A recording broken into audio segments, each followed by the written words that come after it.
Hi welcome to my channel. ഇന്ന് നമ്മൾ try ചെയ്ത് നോക്കാൻ പോകുന്നത് പേപ്പർ കൊണ്ടുള്ളൊരു പൂക്കൂടയാണ് കേട്ടോ. അപ്പോൾ അതിനായിട്ട് ഞാനിവിടെ ഒരു യെല്ലോ കളർ A4 ഷീറ്റാണ് എടുത്തിട്ടുള്ളത്. അത് വീഡിയോയിൽ കാണുന്ന രീതിയിൽ രണ്ട് സൈഡിലേക്കും ഫോൾഡ് ചെയ്ത് കൊടുക്കുക. അതിനുശേഷം അതിൻ്റെ സെൻറ്ററിൽ വെച്ച് കട്ട് ചെയ്യുക. എന്നിട്ട് രണ്ടും കൂടി ഒന്ന് ഗം ചെയ്ത് ഒട്ടിച്ച് കൊടുക്കുക. പിന്നെ ഒരു കാർഡ്ബോർഡ് പീസ് എടുത്ത് അത് റൗണ്ട് ഷേപ്പിൽ കട്ട് ചെയ്തെടുക്കുക. അത് കവർ ചെയ്യാൻ വേണ്ടിയിട്ടും ഞാൻ യെല്ലോ കളർ A4 ഷീറ്റ് തന്നെയാണ് എടുത്തിട്ടുള്ളത്. അത് വീഡിയോയിൽ കാണുന്ന രീതിയിൽ കട്ട് ചെയ്തെടുത്ത് കഴിഞ്ഞ് നമുക്ക് റൗണ്ട് ഷേപ്പ് ആകുമ്പം ഒന്നും കൂടി വൃത്തിക്ക് ഒട്ടിച്ചെടുക്കാൻ പറ്റും.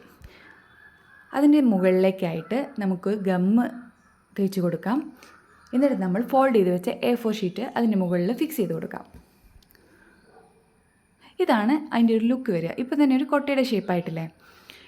ഇനി അതിൻ്റെ മുകളിലേക്കുള്ള ഹാങ്ങിങ് ആണ് നമ്മൾ ഉണ്ടാക്കേണ്ടത്. ഗ്രീൻ കളർ A4 ഷീറ്റ് വീഡിയോയിൽ കാണുന്ന സൈസിൽ കട്ട് ചെയ്തെടുത്ത് ഗമ്മ് തേച്ച് ഒട്ടിച്ച് കൊടുക്കാം. അത് ആ പൂക്കൂടയുടെ മുകളിലേക്ക് ഫിക്സ് ചെയ്ത് കൊടുക്കുക.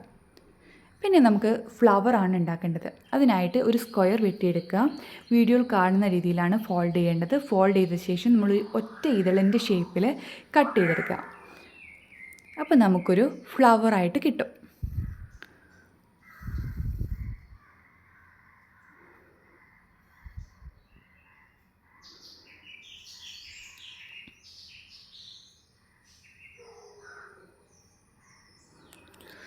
അതിൻ്റെ ഒരു സൈഡിൽ നിന്ന് ജസ്റ്റ് ഒന്ന് കട്ട് ചെയ്ത് കൂട്ടി ഒട്ടിച്ച് കഴിഞ്ഞാൽ നമുക്ക് ശരിക്കും ഒരു ഫ്ലവറിൻ്റെ ഷേപ്പായിട്ട് കിട്ടും.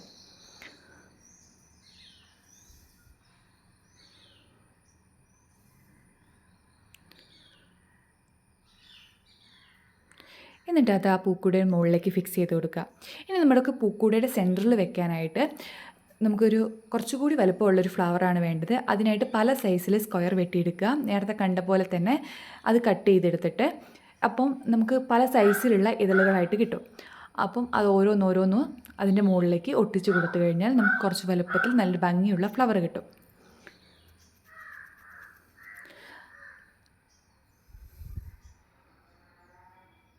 അത് പൂക്കൂടയുടെ ഹാങ്ങിങ്ങിൻ്റെ സെൻറ്ററിലേക്ക് ഒട്ടിച്ചു കൊടുക്കാം. അപ്പോൾ ഇതാണ് നമ്മുടെ ഫൈനൽ ലുക്ക്. അടിപൊളിയല്ലേ? Thanks for watching.